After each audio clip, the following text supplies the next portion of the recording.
দ্রুত সমাজের সব দিকে ছড়িয়ে পড়ে, যার কারণে সমাজে একটা অনিশ্চয়তা, আশঙ্কা, আতঙ্ক দেখা দেয়। আমরা সেই দিনই বিষয়গুলোকে হিসাবে নিয়েছি, নোটিশে নিয়েছি। একই সময়ে একজন রাজনৈতিক নেতা তার জনপ্রতিনিধিত্বের একটা দাবি নিয়ে তিনি একটা অবস্থান নিয়েছিলেন। আবার আরেকটা গুরুত্বপূর্ণ জায়গায় আরেকটা দাবিতে আরেক দল অবস্থান নিয়েছিল। এই সব বিষয়ে প্রধান উপদেষ্টার জন্য কিছুটা কষ্টের, কিছুটা বিরক্তির ছিল, যার কারণে তিনি তার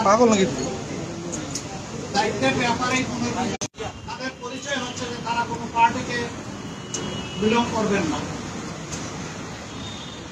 এটা বলা উচিত, এখানেও কিছু ব্যতিক্রম ঘটেছে। এটা মাঝে মধ্যে সমাজকে উদ্বিগ্ন করেছে। আবার স্বাভাবিকভাবেই এই পরিবর্তন বা বিপ্লবের ষড়যন্ত্রের মুখোমুখি হতে হবে না। এখানে পেশি শক্তি এবং কালো টাকার প্রভাব চলবে না। 15.5 বছর মানুষ 3টা নির্বাচনে তার ভোটের অধিকার প্রয়োগ থেকে বঞ্চিত হয়েছে। এবার তারা নিঃসংকোচে নিজের এই অধিকারটা প্রয়োগ করতে চায় এবং এই সুযোগ পাবে, নিশ্চিত হবে। কিন্তু তিনি সুনির্দিষ্ট কোনো রোডম্যাপ দেন, কোনো মাস সপ্তাহ তিনি ঘোষণা করেন। এটাকে কেন্দ্র করে বিভিন্ন ধরনের দাবি নির্বাচনের রোডম্যাপের ব্যাপারে আছে। আমাদেরও কিছু রিকমেন্ডেশন ছিল,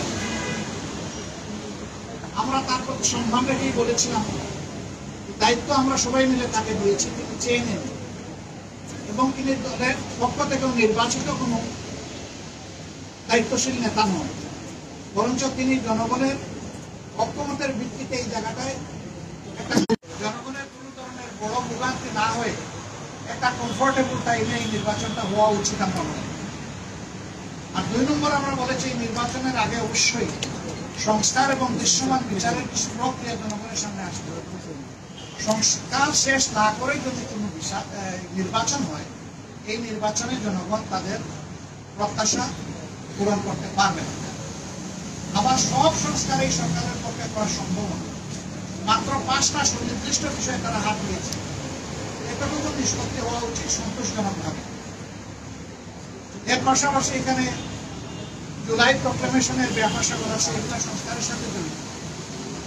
অনেক দলের দাবি দেওয়ার মধ্যেও কিছু ভিন্নতা আছে, এটা থাকবে। দল যেহেতু আলাদা, মতেরও ভিন্নতা থাকবে, এটাই স্বাভাবিক। গণতন্ত্রের সৌন্দর্য হচ্ছে আমার মতটি আমি প্রকাশ করব, আরেকজনের মতের প্রতি আমি শ্রদ্ধা দেব। আমি কারো মতকে তুচ্ছ জ্ঞান করবো না, উপহাস করবো না এবং কাউকে অপমানিত করবো। কিন্তু আনফর্চুনেটলি এই সীমা আমরা অনেকেই রক্ষা করে চলতে পারি না, আমাদের পারা উচিত।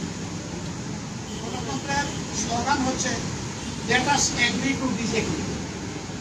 আসো আমরা এক হই যে আমাদের ভিন্ন মত প্রকাশ করার অবকাশ হচ্ছে, সুযোগ আছে।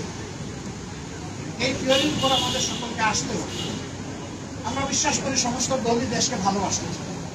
ভালোবাসার জায়গা থেকে দায়িত্ববোধের পরিচয় দিয়ে আমরা সবাই যদি এগিয়ে আসি এবং আমরা যদি সংস্কার প্রক্রিয়াকে অর্থবহ সহযোগিতা করি, তাহলে একটা অর্থবহ সংস্কারের মধ্য দিয়ে একটা অর্থবহ নির্বাচন নিশ্চিত করতে পারি ইনশাআল্লাহ। আমরা সেই দিনটির অপেক্ষায় আছি।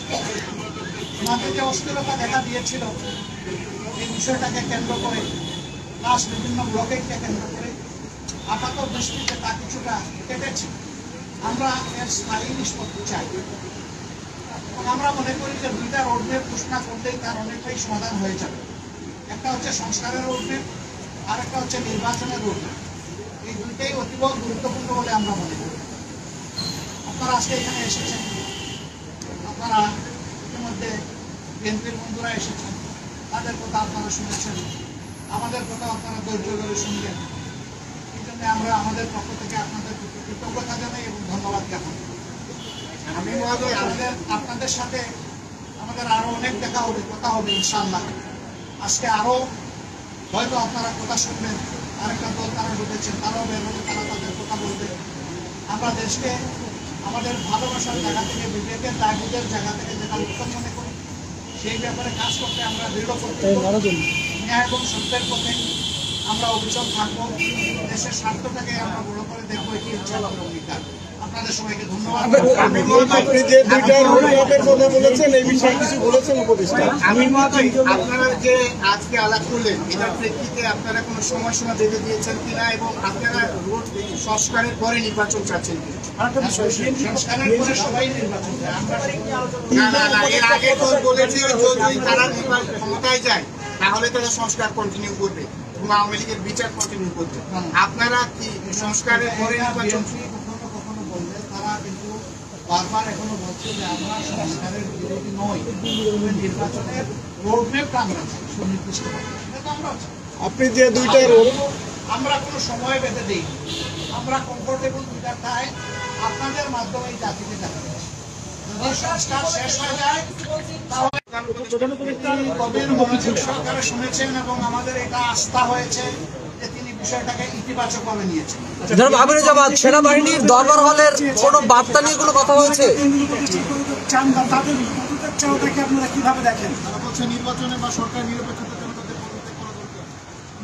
পদত্যাগ চাইলো বিএনপি, জামাত ইসলামী তারা যারা পদত্যাগ চেয়েছেন এই ব্যাপারে জি, সেনাবাহিনীর দরবার হলে এই সময় আমরা যখন ওই রকম প্রয়োজন অনুভব করবো তখন আপনাদের মতের জনাব আমিনুল জামাত, সেনাবাহিনীর দরবার হলের যে বার্তাটা এসেছে সেটা নিয়ে কোনো আলোচনা হয়েছে? এই যে অস্থিরতার অবস্থা বিরাজ করছে, আপনারা আমরা আশাবাদী। কতদিন দূর হবে মনে করছেন? পুরাটাই দূর হবে ইনশাল্লাহ। Thank you.